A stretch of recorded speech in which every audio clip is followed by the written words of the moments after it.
If you've been looking at new bikes on the market, you probably noticed that most bikes, even the lower end, are coming with 4-piston calipers. So, are 2-piston brakes still adequate? The brakes I've been using for 3 years are my Shimano Slx 2-piston brakes that came with my bike. I also have Shimano XT 2-piston brakes that are aftermarket that I put on my dad's bike, which are pretty new. I've changed the brake pads and bled them whenever they needed servicing or whenever I noticed the pads were low. I've always replaced the pads with thin ones and with the metal compound. As you can see, my brake levers have taken a good beating over the years. I've had pretty good crashes where I would have thought I broke the lever of the brake, like when I crashed into the tree, or all the times I slid out and really scraped up the lever, but truth be told, they are still going strong. The paint on the lever is starting to wear off, but that's what happens when you put miles on your parts. The lever has a tool-free reach adjust, which is a pretty nice feature to have. A couple of months ago, the front lever had a seal come out of the lever, so the lever slowly comes into the bar, but with a quick twist of the barrel adjuster, it's an easy fix. The brakes certainly do not lack any power if they are not contaminated, and they do whatever you demand. They have really good modulation despite what some people say, and when you stomp on the front brake, it is a decent amount of power. Over the years though, I started realizing that these brakes started lacking the grabbiness I desired when doing stoppies, endos, back hops, wheelies, and other tricks.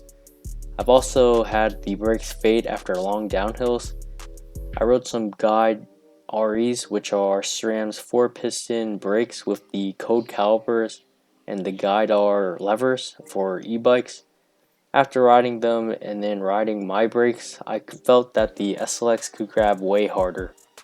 My only complaints with these brakes are that the levers have developed noises when releasing the lever, which is a pretty common issue. I probably had to bleed the rear brake more than usual, and they could be a bit more powerful. I also had the thread pin for the pads totally strip out, so I just used a cotter pin and it works fine. Things I like about these brakes are that they are pretty reliable. They have lasted for 3 years. They have I-spec, which makes the cockpit very clean.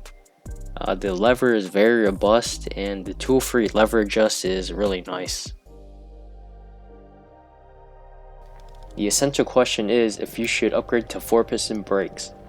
In my opinion, if you're on a budget or if you're riding cheaper brakes, I would go for the 2-piston Shimano SLX or XT brakes because it'll run you the same price as 4-piston entry-level brakes like the SRAM levels and the lower-end guides, which are known to have some problems. The 2 pistons will give you more for your money, it'll be better quality, they'll give you a good amount of stopping power, and you get nice features like tool-free reach adjust. Cheaping out on brakes is the worst thing you can do. If you buy a quality part in the first place, it'll be cheaper in the long run. If you're an aggressive rider or you just have to have 4-piston brakes and you're on a budget, then I would look for takeoffs or save up for nice quality ones. I've also been looking to upgrade my brakes to 4 pistons, and I've been looking at the Shimano M7000 4-piston brakes, which are meant for e-bikes, which means they'll be heavy, but they'll be robust and powerful with a pretty affordable price tag. Once I get the funds to try these out, I will definitely make a review. That's it for this video. If you have any questions, drop it down in the comments. If this video helped you in any way, please consider subscribing. Thanks for watching.